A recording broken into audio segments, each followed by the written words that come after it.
Adelaide Semaphore Salvos, and I'm standing here in Lartulare Park in Glanville, and that's one of my places in my new home here. When I first arrived in Port Adelaide, what I really noticed was the mixture of old and new. You've got the old historic buildings and then the brand new apartments which are just behind me here. So I thought it was important to get to know the history of the place, and I started with the Kaurna people. So I borrowed this book, My Side of the Bridge by Veronica Brody. She was a Kaurna and Ngarrindjeri elder, and her grandmother, her great-grandmother, Lartulare, this was her land. And of course it was very different back then when Lartulare lived. And she talks about what it was like in her book. She says, I want you to imagine your way back to the year of 1840 in the Port Adelaide River. Just think what it would have looked like back then. No buildings, just the natural trees, the grasses, the reeds, the black swans on the river, and the Kaurna camps that were there. The whole area was filled with traditional wurleys with Kaurna people moving up and down. It would have been a wonderful sight in those days to stand on the hill and see all the campfires lit up all the way to Outer Harbour.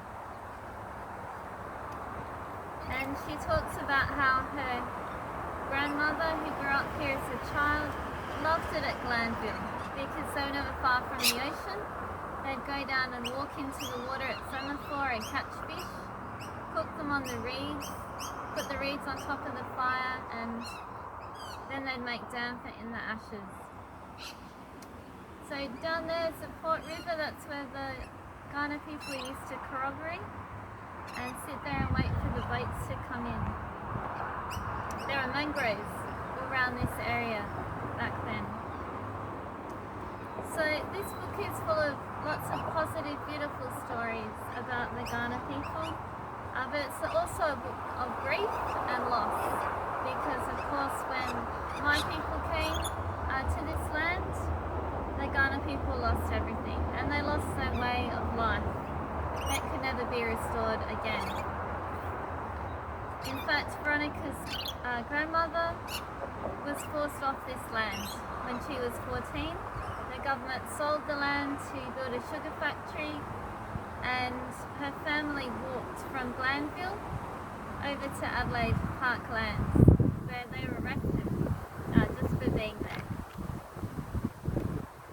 So this land I'm standing on now, and all the land along the coast to Outer Harbour and along the Port River is Kaurna land, and they call it Yurtabulsi, which means the land of grief, because back when European settlers came, they brought the smallpox, and that meant a lot of Kaurna people died at that time.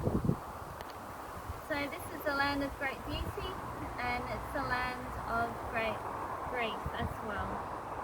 But the Kaurna elder who wrote this book, Veronica Brody, she's hopeful that there can be reconciliation and forgiveness in the future. And I'm hopeful of that too. I believe in Jesus. I'm one of his followers, and I believe he came to bring reconciliation between all people. So I'm excited to be living here on Kaurna land down at Port Adelaide and being part of that reconciliation in our community.